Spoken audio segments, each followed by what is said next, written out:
Welcome to this webinar on reducing the cost and complexity in GRC, whether you're coming to us live or watching the recording. Organisations are almost always feeling the pressure to reduce cost, even in the best of times. Today, we'll be understanding why that might be the case and exploring smart strategies that can help you reduce the cost and complexity of your GRC program, whilst simultaneously maintaining, maybe even improving its overall effectiveness. At 6 Clicks, we like to have our cake and eat it too. We think that can be done, and that'll be our mission for this webinar. Hi, I'm Andrew Robinson, co-founder and CISO at 6 Clicks, and joining me for this webinar today, hopefully you'll see her and hear from her, Belinda Edwards, manager of GRC at CyberCX. Would you believe it, Belinda? We've known each other for a number of years already, but only when I checked on LinkedIn yesterday, I realised we weren't connected. So I'm glad we've sorted that out over the last 24 hours. If you unmute yourself, can you say hi to everybody? Yeah, thanks, Andrew. And hi, everyone. Just extending my welcome to you all as well as we go through this webinar and to those that will be joining us via the recording. Cool. Well, I wanted to share a little bit more about Belinda's background as well. Belinda has 5 years of experience working in information security risk management for defence, for government, and a number of private sector organisations. Belinda has comprehensive knowledge of defence security requirements, fond lover of the DSPF, no doubt, and along with a strong background in third-party risk management, as well as security documentation. Who on this call doesn't love security documentation, as well as the steps necessary to implement said requirements? I also learnt in preparing for the webinar that you, Belinda, have 15 years of learning and development experience under your belt as well, bringing a continuous improvement mindset to problems with a focus on using data to proactively manage compliance obligations. I wanted to throw caution to the wind for a minute and just ask you a question around that background and say, whether you can share something from your learning background and how that influences the way that you look at cybersecurity and risk management. Is there any tips or something that you bring from that background into the security world that stands out? Yeah, absolutely. I think based on the various industries that I've worked across, the key thing is being able to articulate what you're trying to achieve to multiple levels within the organisation. So all too often, some of the things that we hear is the same message repeated. So for me, it's about breaking it down, making sure it's relevant for the audience, and also giving some clear, tangible actions that can be done to achieve, whether it be a gap or what it is that you're asking them to do. So certainly had a different background to most that are in the industry, but it's something that I'm always looking for continuous improvement and how we can educate and share that knowledge both upstream and downstream as well. Sounds like you'd be the perfect guest for a webinar. And here I am. And here you are. Thanks for joining us, Belinda. I wanted to shed a little bit more about our topic, and then we can dive into the questions and answers and maybe even a little bit of a demonstration. So in times like these, with high interest rates and elevated rates of business collapse, it's never been more crucial time for GRC programs to be both lean and efficient. The economic landscape demands that every dollar spent on GRC initiatives delivers substantial value and minimises any unnecessary costs. Today, we'll be exploring strategies to ensure your GRC program not only survives but thrives in this kind of environment, providing robust cyber risk management and compliance without breaking the bank. Specifically, we're going to dive into these topics: the advantages of being proactive rather than reactive, risk-based approaches to demonstrating compliance, A lot of people talk about it. We're going to see how to do it. And then threat intelligence-led approach to risk management, something that I know is close to Belinda's heart, and CyberCX's approach to cybersecurity consulting. The power of AI to streamline and optimize GRC processes. That's where some demos of the 6Clicks platform might come in. And then as well, continuous control monitoring to reduce manual effort associated with evidence collection and replace that with automation where we can. And finally, we'll have some questions and answers. So if you've got questions along the way, feel free to put them into the Q&A box for Zoom, and we'll get to them either as we go or at the end of the session. Plan on taking about another 30 or so minutes, maybe 40, and then we'll hopefully have some time for questions and answers, and I'll return you to your next meeting with a chance for a short break beforehand. Tell me first, Belinda, are you seeing some signs of economic uncertainty amongst your own customer base or prospects? And are there any specific sectors that are being hardest hit? What are you seeing out there?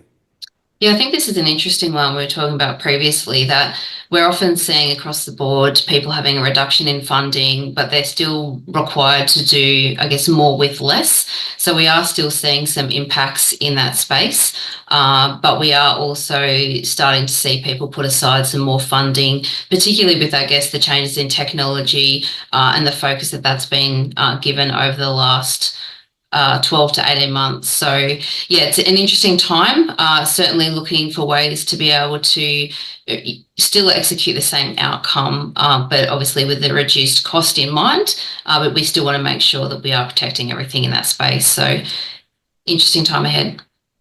Yes, never without our challenges in cybersecurity, that's for sure. So I wanted to step into that first topic, the advantages of being proactive rather than reactive. So I have this saying, and it's that customers either turn to cybersecurity consultants like yourself, either proactively to establish and refine a GRC or security program, or otherwise they're going to be turning to you when things go wrong and they need help with incident response, which can often be a very costly exercise. So can you share your view on whether customers often turn to the likes of CyberCX proactively or reactively, and how have you seen that change over the years?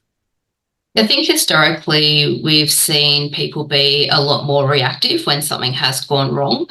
And when you talk to the various clients across various industries, we hear the same kind of messaging around the fact that they might have dual roles and they don't have the time to be able to, effectively run a security program or look at governance, risk and compliance. It's also something that's usually an afterthought or a bolt-on, so they don't usually do security and design and make sure it's embedded right from the start. And obviously the mentality we've all heard too, that it just won't happen to me, we're too small, it's not going to impact us. If we move to the present day, I think there's been a real shift for businesses and organisations to be really proactive and making sure they get ahead of that. And part of that was the turning for that was around the remote working and introduction of your AI and your machine learning, but also the increased compliance obligations and incidents that we're seeing come through as well. So it certainly has been a shift. The benefit of that and what that enables, though, is if you are being proactive about it, it allows you to identify potential issues before they actually occur. You can have a look at what that likelihood and impact is and then put some preventative measures in place, which is obviously going to help you going forward. But it also enables you to identify some trends too across your ecosystem. And this could be internally, it could be across your supply chain, or it could be across various industries. And by doing that, you can then proactively go out and put some education in place or processes. So it's quite beneficial to be able to have that proactive program in place. And then it also helps to build trust with your network. So whether it be your suppliers, employees, or your customers, that if something does go wrong, that you'll have some clear processes in place, procedures, which will help kind of minimise that downtime and cost. Understand that, and a big fan of preparing and avoiding incidents where possible. So I wanted to follow on from that and to ask whether you have any data or reference points to confirm that organisations that do invest in security and having a plan that they actually experience less damaging cybersecurity incidents. Is that something that CyberCX measures or something you've seen out there in the industry? And what role do GRC activities play in shifting left, as we say in software development terms, in reducing reducing the cost of cybersecurity incidents down the line? Yeah, I think the key is here, no matter how good your security plan is that you have in place, we always need to prepare for the unexpected. So I think when you do have something in place, it's quite robust, it's regular tested, that whilst you still might have an issue or an incident happening, you will have that kind of less downtime. Your team are engaged, they know what needs to be done, how it needs to be done, and you can get things back up and running quite quickly. In terms of being able to do things early and shifting left, if you're doing it earlier in the process, we can identify things as they occur, which can avoid rework happening down the track. And, you know, if we're looking at it consistently, we're picking up on those continuous improvement opportunities. We can put that in place and continually learn from that. So, yeah, I think it's really important that you do have something robust that is in place, that is regular tested. It's not a set and forget, which sometimes we do see across multiple industries. And then that can help alleviate some of the remediation activity should something go wrong in that space. Very sound advice, Belinda. I love the idea of doing something once and doing it right. We know we need to iterate and to build something over time, but at the same time, if you can avoid waste by getting certain things done right the first time, then that can save a lot of money, and that's what we're here to do on this webinar. So I'm going to move now into our next topic, which is around risk-based approaches to demonstrating compliance. So, I mean, everyone says this, don't they? Oh, we now apply a risk-based approach to cybersecurity. But actually, when you pop the hood on a security program, and I've done that a lot of the times outside of 6 clicks over the years, there's often no correlation between the controls that they've selected. Maybe that's something from Annex A in ISO 27001 or for the ISM, and their risk management processes. I thought controls were selected in most part to mitigate risk. At least if you're applying a risk-based approach. Is that something you've found too? And is there a better way to do GRC? Yeah, and I think this is where we see a bit of a mix in that sometimes we can get so focused on trying to meet our compliance obligations, and it might not just be one framework we're trying to meet. It might be an internal control set. It could be, for example, 27001 or ISM in the example that you've given. So we get quite focused in trying to achieve that, but we don't take a step back and actually have a look at what the risks are to our business first. And then, as you said, have a look at what controls then can help mitigate that. So I think the key here, and the trouble people get into, you're right, is they'll put fully implemented for everything. Someone comes through and does a check, and then there is no way for them to show evidence for that, or you might hear the comment that, oh, we don't actually do that, or that's not applicable. So I think formally documenting that and capturing that and integrating it to your risk management framework is key. And I guess one way that we can do that, which we'll lead into in a moment, is looking at how we actually combine meeting those multiple control sets and assess against those so that you're not having to duplicate work to get the same outcome. Let's go there, Belinda. What do you mean? How can organisations demonstrate compliance to multiple standards without having to run multiple security programs or collect evidence multiple times, often the same things? Yeah, and this is where we see the benefit of moving away from, I guess, a manual GRC process into a GRC tool like 6clicks, which actually enables you to be able to I guess, map each of the different standards that you've got to your control set so that you only have to do the assessment once, and then it will show your results based against each of those assessments. So if you're looking at ISM and you're looking at ISO 27001, you're going to get asked similar questions. Let's provide the evidence once, put the information down, link any risks or issues or gaps. And then that helps automate some efficiencies in terms of time and effort, but it also keeps everything in one spot, and you're not trying to conduct 3 individual assessments to see how you're tracking, and you get that consistent messaging regardless of whether you're looking at ISO, ISM, or an internal control set. And that's definitely something SixClicks has been able to help with for quite some time. I wanted to move along, keep moving quickly, and talk about threat intelligence and the role that that has in shaping a cybersecurity risk management program. I know that is something that CyberCX is very big on. Can you tell me how that can help in our desire to reduce cost? Am I adding cost by adding threats into the equation, or am I reducing cost and increasing effectiveness? Tell me more about that.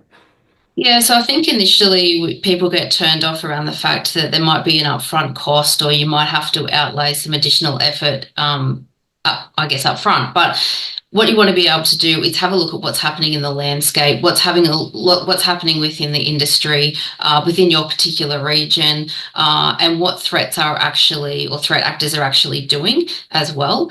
And the intelligence can then be used to understand how that's going to impact your organisation specifically, and then it enables you to prioritise, which of those are going to be of greatest interest or impact to your organisation. So it's one thing that we do here quite well at CyberCX. We do have, I guess, our cyber intelligence team who have created their own cyber intelligence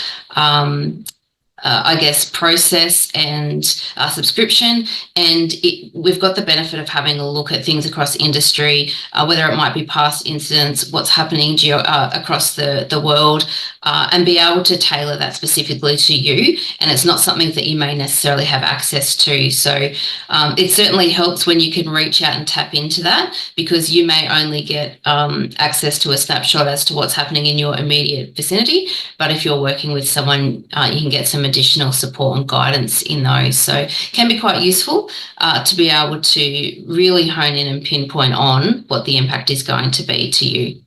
And that sounds like another opportunity to save money in some sense. You don't have to look at every threat, every vulnerability. You can help prioritize your efforts by consuming some type of threat intelligence. Sounds like a sensible thing, and we might know from looking at ISO 27001 version 2022 that threat intel was introduced as one of the 11 new controls. So something that internationally recognised as something that is definitely worth doing for sure. Okay. Yeah. I was just going to add, I think too, sometimes we get focused internally and we'll address what we can see internally. So it's good to get that overall lens as to things that we may not see or may not be exposed to. So yep, what might be coming and targeting others in your sector but might not have hit you yet, so that you can prepare again, make sure that you defend against that before it becomes, an effort targeting you. That makes a great deal of sense. yeah.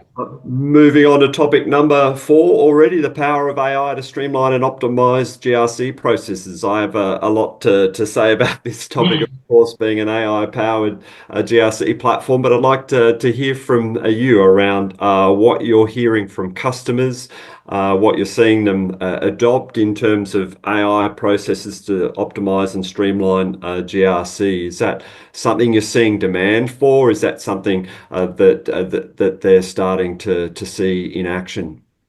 Yeah, absolutely. It's something that we get asked about, I would say, on a weekly basis, on how we can streamline or how we can better use the information to save us time but get us the same outcome. So a really easy example for you that we often see within SixClicks is that we have multiple assessments that we get asked to do. It could be from a supplier that we're working with, it could be an internal assessment, it could be for our third parties. And we're repeatedly putting out that same information that you need to do. What the benefit of using a tool that has some AI features like SixClicks is that it can actually correlate what you've put into the system and platform before, give a summary as to what that might look like, and then say, this question has been answered before, Here's what you've written. Is it current? Do you need to tweak it? Would you like to use it? So it's a really quick and efficient way to be able to go through and conduct some of these assessments that you need to do, which may be, some, as we know, be 1,000+ questions. Others might be 50 odd questions every couple of months or annually. So it's really useful in doing something like that. But where we also see it of benefit is where you're trying to create some policy documents or controls, is the ability to be able to take ISO 27001, for example, with your internal control set, and then it can come up with a summary as to what your policy actually might be. So we are certainly getting asked for more about that and how we can use AI to help speed up and minimise the human intervention when we're talking about GRC, which there are some benefits to that. There's obviously some disadvantages to that as well, but I think we'll increasingly see that going forward. Sure, and I'm glad we can help CyberCX and your customer base with that side of things. With that response, I feel as if I can't resist but showcase some of that functionality in the 6Clicks platform. Would it be all right if I share a quick demonstration of some of those AI capabilities? Absolutely. Cool. Let me just move across, and hopefully everyone's seeing my demonstration environment. And straight away on the landing page for this team, you can see the first AI feature that you're experiencing in the demo, which is our conversational assistant called Haley Assist, for interacting with the data that's in your GRC environment in a conversational way. And it could be a really good way for executives and CISOs and potentially board members to interact with the GRC and ask the questions that they might not submit otherwise, and get the answers and pointers to the locations where they can get additional information. So that new conversational approach to asking questions and getting answers is something that we're adopting carefully but steadily here at 6Clicks. People would know us who have come across 6Clicks before for our compliance mapping and our control mapping type of functionality, where we're using natural language processing, and that's a pretty handy in of itself. But with limited time, I thought I'd focus on some of the newer AI capabilities. And Belinda, you were talking there about assessment responses and our ability to help people craft answers. So if I come into my inbox, I've got an assessment that I need to respond to.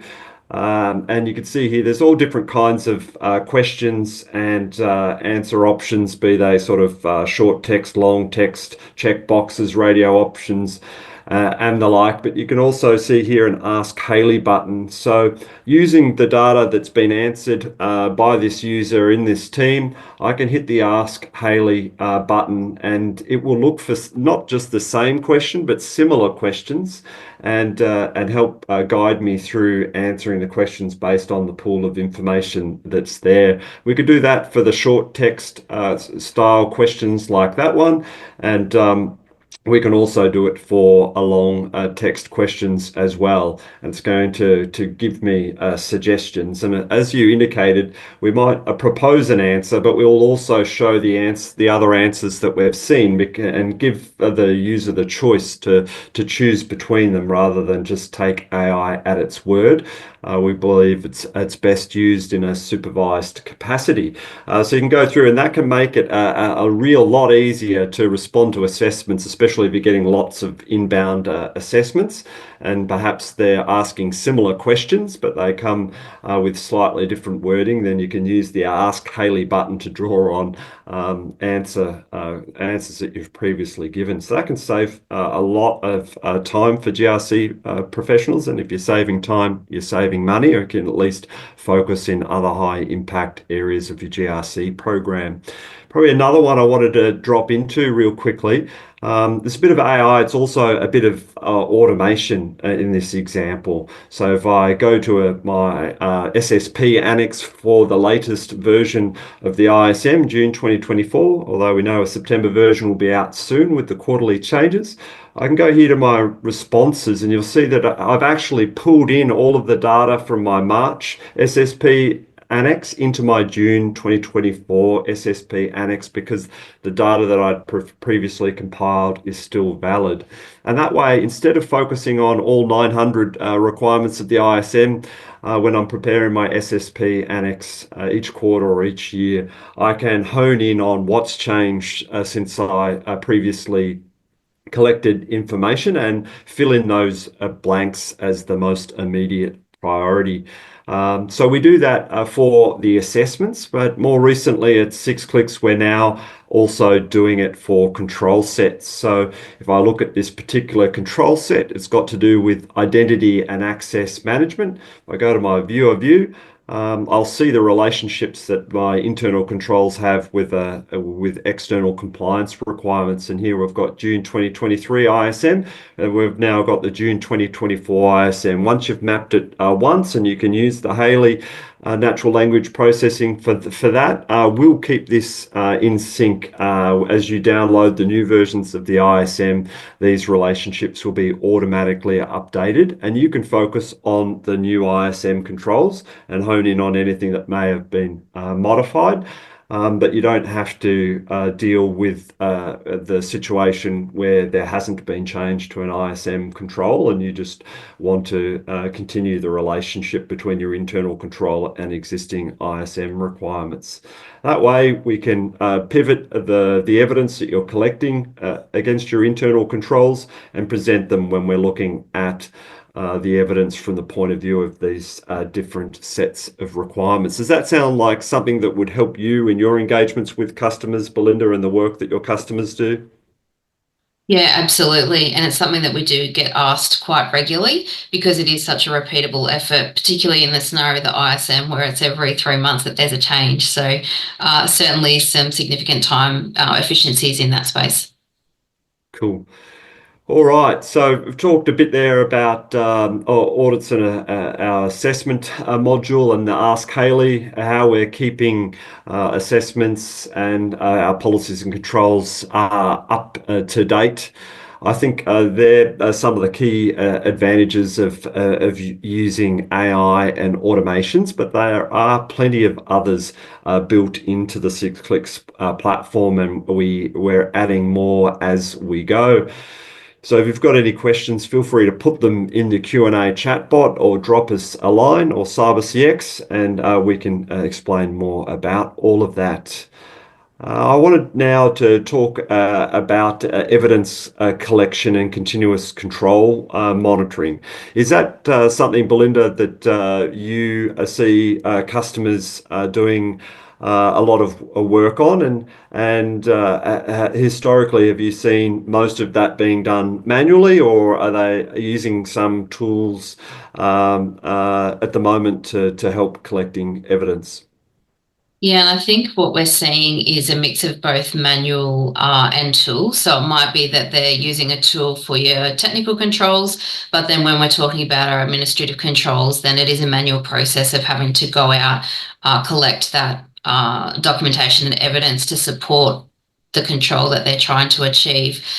But where the gap is that they're going to 1, 2, sometimes 3 different places, and there's no consolidated, I guess, tool or space to be able to hold all of the evidence that you can go back to and reference. So one of the questions we get asked is, is there something where we can do that automated control testing and as we can demo, I'm sure you'll demo this shortly, but one of the new things that has come out, which is fantastic for us, is the ability to be able to use integrations with 6Clicks to be able to test some of those controls and those technical controls so that you can record whether or not they've passed or failed. And the benefit of that is when you get audited and you might want to go and use the trust portal to say, here's all the evidence to say that we're meeting our controls. You'll have your risks linked to that. You'll have your issues if there were any. It will show the action that you've done and then the pass fail history. So it kind of closes that loop and you don't have to run around to different people trying to find the response.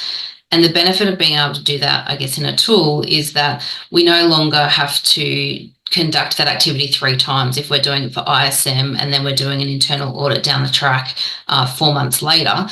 If you've done it in one spot and it's linked, then it will say that that's current for whatever period that test was. So It's certainly something that clients that I've been working with recently have been asking and looking for.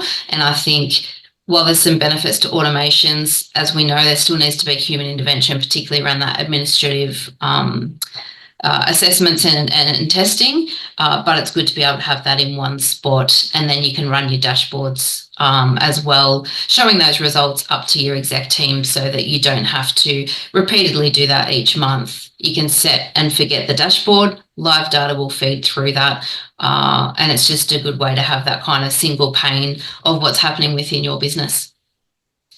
Sounds like another opportunity for me to dive into 6 Clicks and showcase that new capability. So you're absolutely right. We've seen a portion of our customer base and people that we're talking about across industry looking at continuous control monitoring to automate evidence collecting, and smart people and including what you've pointed out just there know that we can collect a large amount of evidence automatically, but not everything, right? It's not a silver bullet, because there are some things that we need to check with people, or it's difficult to connect to a system to validate. But where we are seeing that demand and what we have delivered is a continuous control monitoring solution that will go out to our integration sources and collect that information. So if I step back just a minute to explain that it's built on top of our policy and control set module. This is where you define your internal control framework, which is normally spelled out in policies. And this might be traceable to the different compliance requirements, which we saw earlier, be it ISO 27001, the ISM, and the like. And we've long had the possibility to create responsibilities and tasks that go out to people to collect evidence manually.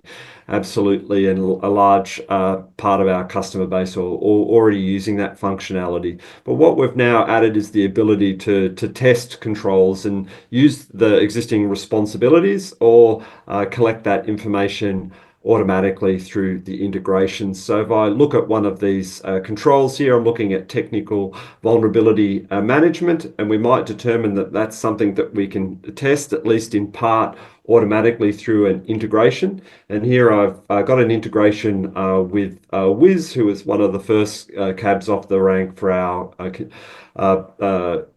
compliance posture management tool sets. So we've got this integration that can pull in test results, and it's coming in from a test environment with a lot of failed results. So we can see that and then understand that this control is perhaps not effective, and we might need to review the situation as GRC professionals.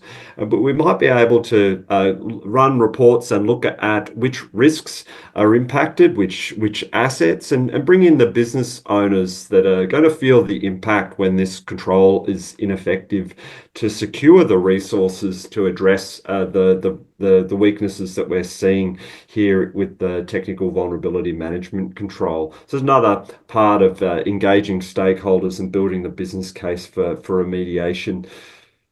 So we can connect multiple different tests to a single control. So you can see here I've got another one which happens to be a manual test. So you can do manual tests as well, and just manually type in whether the test is passed or failed. And we're building out more and more integrations for this purpose, focusing on those cloud security posture management CSPM tools to begin with, but we'll go much further as well. I understand we're looking at in the pipeline, we've got Microsoft Azure, AWS. We've also got GCP and Lacework, which I know is a partnership that CyberCX has. So we can bring in data where those tools are used and get an idea of which controls are operating effectively and which aren't. There's also some reporting we can do either in 6 Clicks, and so we've got some new CCM based reports that will give us an idea of the pass rate of those tests that are being run, as well as the traditional manual tasks that go out to people.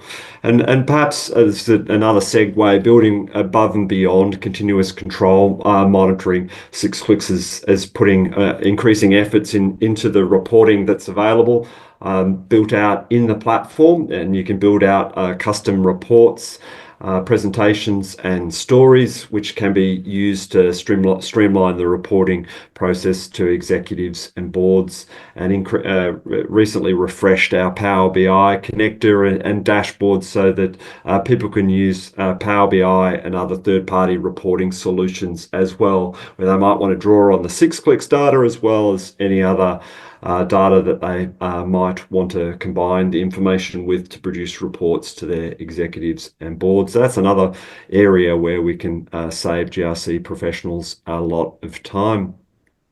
So I'm going to switch back to the slides, promising some time for questions and answers. I just wanted to kick that off with the first question, if I may, for Belinda, which is, do you have any final tips on how organisations can reduce the cost of GRC activities?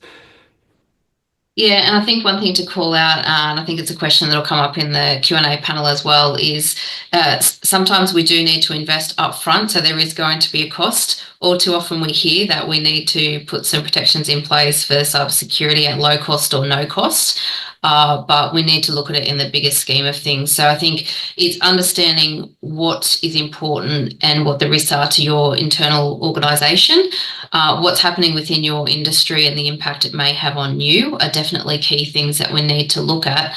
But then also consider that if you weren't going to implement a GRC tool, if you had to train up somebody and if you had a team that were doing that, how does that kind of compare to the cost of a tool and then having those automations in place?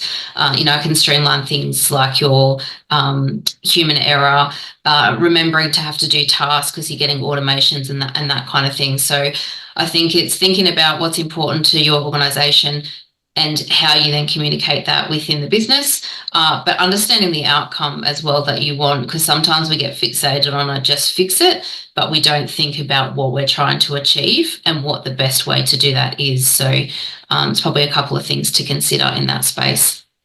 Brilliant. I couldn't have said it better myself, Belinda. Thanks for your contributions thus far on the webinar. I have another question. So selfish of me to ask the first two questions in the Q&A section, but my second question is around how do organisations go about selecting a partner that's going to help them from a GRC perspective? What are the characteristics that they're looking for in that partner?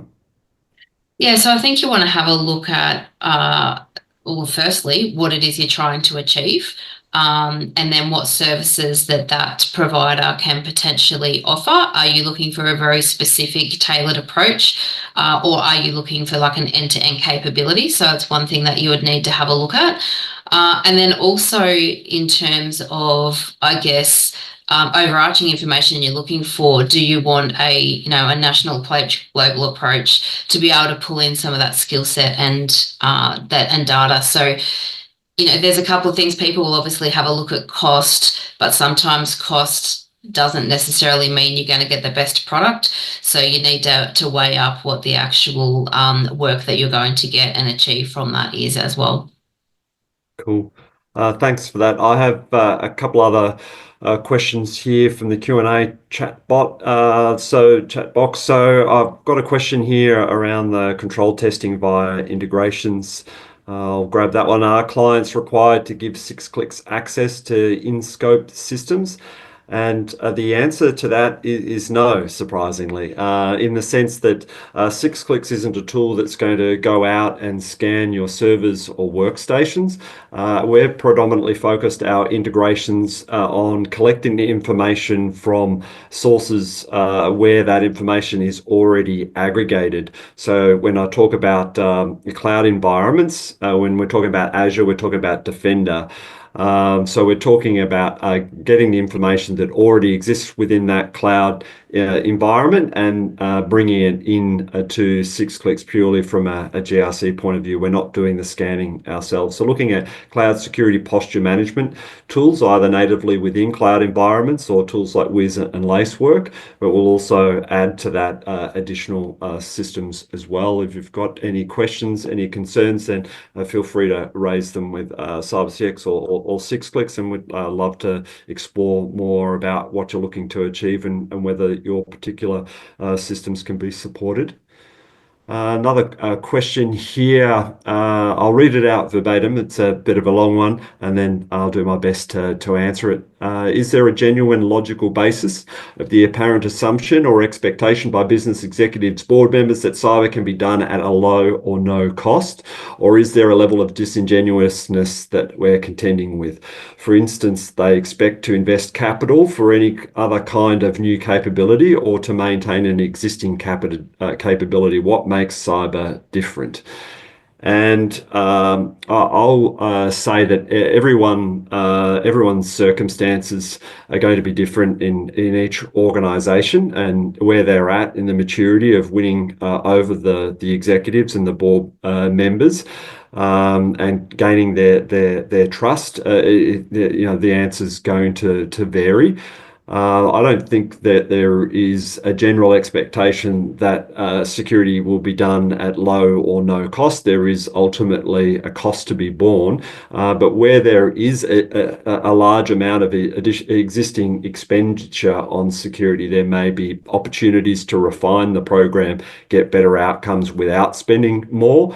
But if there isn't an existing budget, then you would need to increase that budget to get better results. So it kind of depends where the organisation is at in that regard. Do I think it's any? I don't think it's any different to any other area of the business. The business case for the investments that you're making, and the proof that you can deliver a return on investment is necessary. And I like to think that GRC, its ultimate purpose is to do exactly that. It's all the planning, all the thinking in terms of, and justification in terms of the asset, its sensitivities, the risks, its likelihood, its impacts, where you seek to quantify the investment that you're looking to make and what the cost would be if you don't make that investment. So I think having a GRC, a platform and process can help you build that business case for investing in security. Belinda, anything to add on that you haven't already? No, I think that sums it up nicely. Thank you. Cool. All right. And then there was another question there around, is a demo coming up? And I think that was early on in the session before I jumped on the tools and provided at least a very high level introduction to some of the capabilities with regards to artificial intelligence, automations and continuous control monitoring. If you'd like more information and a demo of the broader capabilities of 6Clicks, definitely reach out via CyberCX or directly to 6Clicks, and we'll demo and showcase more of the platform's capabilities. Oh, some more questions as I scroll down. For control, I did that one. Is the data stored in 6Clicks platform kept in data centres that are physically located in Australia and only accessible by Australian people and companies? And pleased to say yes, if you're consuming the Australian platform of 6Clicks, then your data will be located here in Australia. We have effectively two instances. One is hosted Microsoft Azure in Sydney, and the other in Australia Central One, which is Canberra Data Centres in Canberra. We operate globally an ISO 27001 certified ISMS. We also have our ASD IRAP assessments for the government and defence orientated instance. We do have a support team and success team that is global, also operating in the US and the UK. So we have a global follow the sun support model to provide the best possible coverage in terms of support hours for our regular commercial customers. However, if you're in the government environment, then the support hours are more limited to broad Australian business hours and is supported by our Australian-based resources with Australian citizenship and security clearances. issues. Hopefully that answers the questions. If you've got any other questions on that, I'd be the right person to reach out to. Will this session be made available to go through later? Absolutely. We're recording this session and we'll make it available later. You can play it back at 2 times the speed or share it with your colleagues. Can the platform assist with VPDSS requirements and alignment? That's a great question, and the answer is absolutely. In addition to those national and international standards that I've talked about, ISO, NIST, ISM, we also have a lot of the state government standards, especially here in Australia, VPDSS, the New South Wales CSP, Queensland's IS18, and so on and so forth. They're available in what we call our content library, and you can plug those requirements directly into your 6Clicks GRC team and get on carrying out the security risk management activities, developing your policies and controls, testing and collecting evidence, and producing reports to prove it. That is the last question in the list. If you've got anything left, feel free to type it in real quickly, or we'll be wrapping up shortly.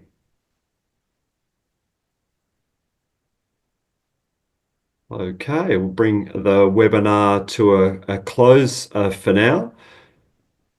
Thanks for joining us today for this webinar about reducing the cost and complexity in GRC, brought to you by CyberCX and 6Clicks. The webinar, I wanted to thank Belinda for joining the webinar on behalf of CyberCX. Don't forget that you can check CyberCX out at cybercx.com or reach out to 6Clicks. Our website is the number 6clicks.com. Thanks for joining the webinar and have a nice day.